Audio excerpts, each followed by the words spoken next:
এবার নজর রাখবো যে খবরের দিকে। জানা গেছে মালদায় জোড়া খুনের ঘটনা ঘটেছে এবং মালদার আমবাগানে একদিকে এক ব্যক্তির দেহ উদ্ধার হয়েছে এবং অন্যদিকে মালদার কুলিপাড়ায় ভাইকে খুনের অভিযোগ উঠেছে এবং সেই অভিযোগ উঠেছে তারই দাদার বিরুদ্ধে। এই বিষয়ে আমরা আরো বিস্তারিত জানবো। ফোন লাইনে রয়েছেন আমাদের প্রতিনিধি পরিতোষ। পরিতোষ, কি জানা যাচ্ছে এই দুই জায়গার ঘটনা, ঠিক কি ঘটনা ঘটেছিল?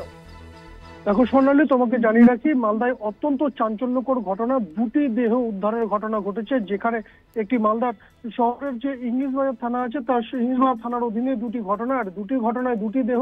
একটি আমবাগান অর্থাৎ একটি পুকুরে পাহারাদারের কাজ করছিলেন যিনি, তার রক্তাক্ত ক্ষতবিক্ষত দেহ উদ্ধার হয়েছে। এই গোটা ঘটনায় পুলিশ যেটা তদন্ত চালাচ্ছে এবং গোটা ঘটনায় কারা যুক্ত রয়েছে সে বিষয়ে যেমন তদন্ত চালাচ্ছে, পরিবারের তরফে দ্রুত অভিযুক্তদের গ্রেপ্তার করার দাবি তোলা হয়েছে, যদিও এখনো পর্যন্ত কোনো রকম কোনো কাউকে চিহ্নিত করা সক্ষম হয়নি। অন্যদিকে মালদার ইংলিশ বাজার কুলিপাড়া এলাকা, যেখানে দাদার হাতে ভাই খুনের ঘটনা সামনে এসছে, ভাইকে ধারালো অস্ত্র দিয়ে কোপ মারার পর তার মৃত্যুর ঘটনা সামনে এসছে। গোটা ঘটনায় রীতিমতো চাঞ্চল্য রয়েছে। পুলিশ প্রশাসন ইতিমধ্যে অভিযুক্ত দাদাকে আটক করেছে, এমনটাই জানা যাচ্ছে পুলিশ সূত্রে। তবে এই গোটা ঘটনায় রীতিমতো শহর জুড়ে চাঞ্চল্য রয়েছে, কারণ দুটি দেহ উদ্ধার। এই গোটা ঘটনায় পুলিশ প্রশাসন আগামী কি পদক্ষেপ নেয় সেদিকে যেমন দেখছে, পরিবারের তরফে উপযুক্ত ব্যবস্থারও দাবি তোলা হয়েছে। যে দেহ উদ্ধারের ঘটনা ঘটেছে মালদার ইংলিশবাজার থানার যে পুকুর পাহারাদারের, এই ঘটনায় কারা যুক্ত তাদের দেহ উদ্ধারের দাবি তুলেছে পরিবার। স্বর্ণালী, পরিতোষ, এই ঘটনায় কি এখনো পর্যন্ত কাউকে গ্রেফতার করা হয়েছে?